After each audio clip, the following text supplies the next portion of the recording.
كشف الدجى بجماله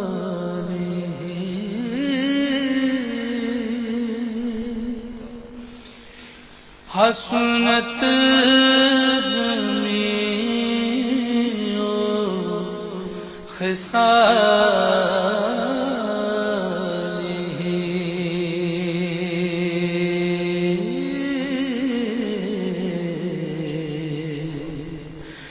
صلوا عليه وآله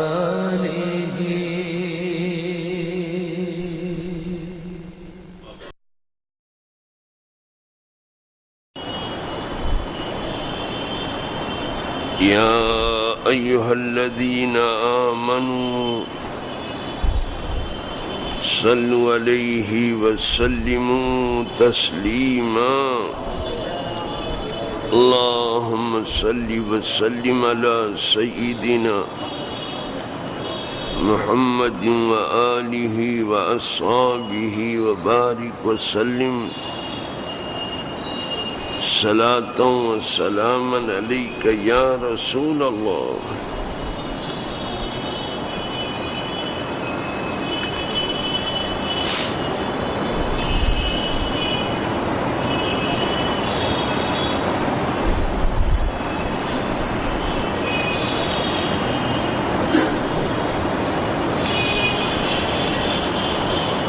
نحمده ونصلي ونسلم على رسوله الكريم أما بعد فأعوذ بالله من الشيطان الرجيم بسم الله الرحمن الرحيم وَلَقَدْ كَانُوا عَاهَدُوا اللَّهَ مِن قَبْلُ لَا يُوَلُّونَ الْأَدْبَارَ وَكَانَ عَهْدُ اللَّهِ مَسْئُولًا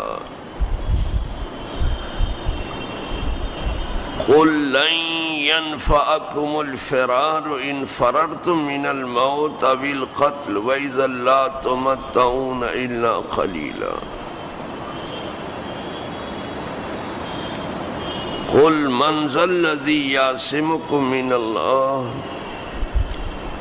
إِنْ أَرَادَ بِكُمْ سُوءًا أَوْ أَرَادَ بِكُمْ رَحْمَةً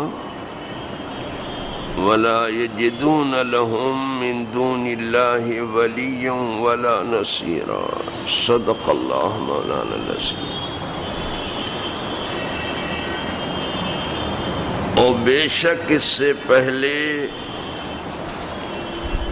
وہ اللہ سے عہد کر چکے تھے کہ پیٹھ نہ پھیریں گے، اور اللہ کا عہد پوچھا جائے گا۔ تم فرماؤ ہرگز تمہیں بھاگنا نفع نہ دے گا، اگر موت یا قتل سے بھاگو، اور جب بھی دنیا نہ برتنے دیے جاؤ گے مگر تھوڑی۔ تم فرماؤ وہ کون ہے جو اللہ کا حکم تم پر سے ٹال دے، اگر وہ تمہارا برا چاہے یا تم پر مہر فرمانا چاہے، اور وہ اللہ کے سوا کوئی حامی نہ پائیں گے نہ مددگار۔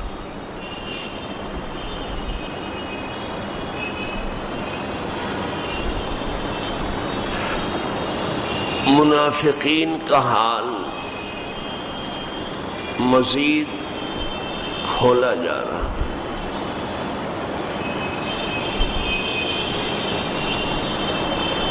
اور یہیں سے آپ اندازہ کر لیں یہ کتنے بڑے مارے آستین ہیں۔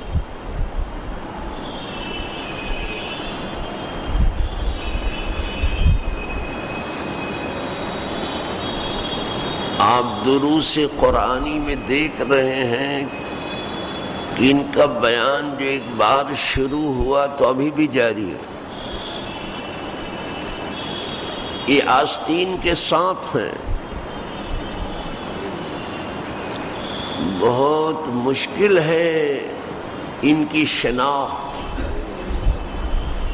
ان کی پہچان کرائی جا رہی ہے۔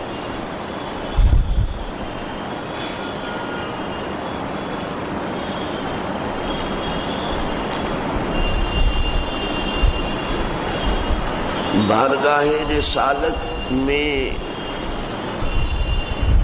یہی تو عرض کر رہے تھے جنگ خندق کے موقع پر کہ ہمارے گھر بے امان ہو رہے ہیں اور ان کی حفاظت کا مناسب بندوبست نہیں ہے، تو آپ تو ہمیں اجازت دے دیجئے کہ ہم میدان جنگ سے واپس جائیں اور اپنے گھروں کی دیکھ ریکھ کریں۔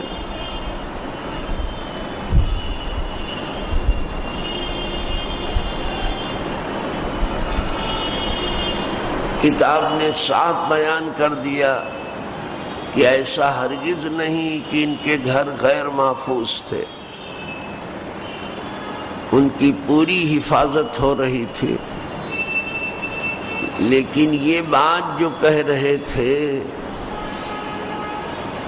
یہ صرف بھاگنے کے ارادے سے کہہ رہے تھے، یہ کچھ نہیں تھا، صرف میدان جنگ سے فرار تھا، بھاگنا تھا۔ اور منافق یوں ہی باتیں بناتے رہتے ہیں۔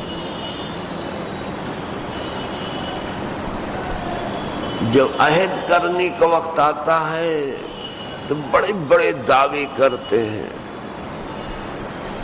کہ ہم تو جان کی بازی لگا دیں گے، اگر ضرورت پڑی اور سر کٹا دیں گے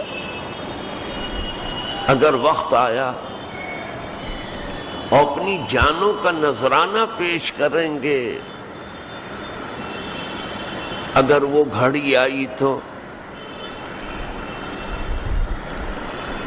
اور آپ کا پسینہ بھی نہیں گرے گا کہ ہم اپنے خون کا آخری قطرہ گرا دیں گے۔ یہ سب باتیں ایسی بناتے ہیں، لیکن جب وقت آیا تو دم دبا کر کے بھاگ نکلے۔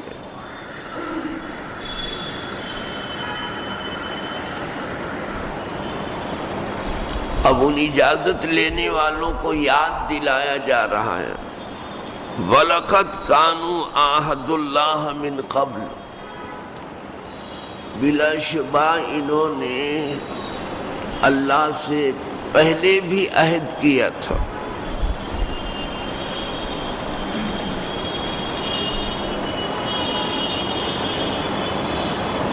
کس چیز کا عہد کیا تھا؟ کہ ضرورت پڑی تو میدان جنگ میں ہم پیٹھ نہیں پھیریں گے۔ دبر کی جمع ہے ادبار، لا یولون الادبار، کہ ہم پیٹھ نہیں پھیریں گے، ہم دشمن کا مقابلہ کریں گے۔ انہوں نے عہد کیا تھا۔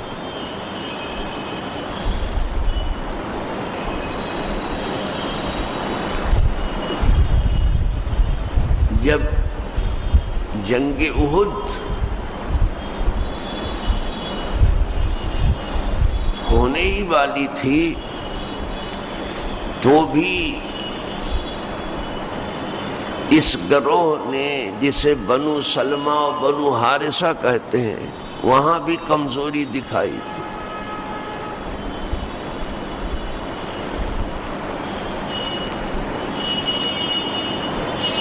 اور الگ ہونا چاہا تھا۔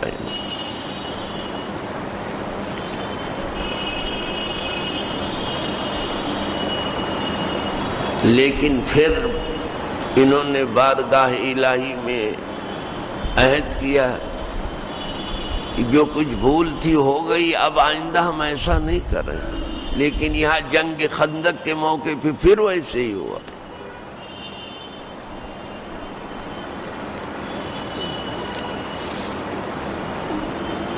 وحود کا بہت پاس و لحاظ چاہیے.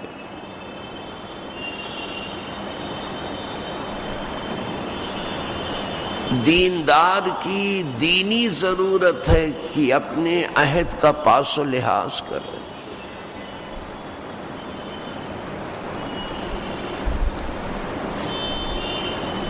اور ایماندار کی یہ مومنانہ ضرورت ہے کہ وہ امانت کا خیال کرے، اس میں خیانت نہ ہونے پائے.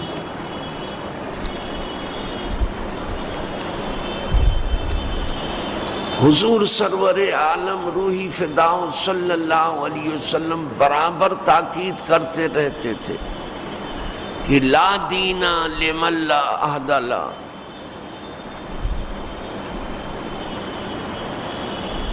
ولا ایمان لمن لا امانت له. جو اپنے عہد کا پابند نہیں ہے دیندار نہیں ہے، اور جو امانت کا پاس و لحاظ نہیں کرتا وہ ایماندار نہیں. بہت کم آپ کا خطاب ایسا تھا کہ آپ برابر درس نہ دیں. معاملاتی زندگی میں تو بہت مضبوط بنا دیا تھا. لوگ ان سے آنکھ بند کر کے معاملہ کرتے تھے، اور اب معاملاتی زندگی کے بارے میں جلدی سے کوئی زبان کھولتا ہی نہیں.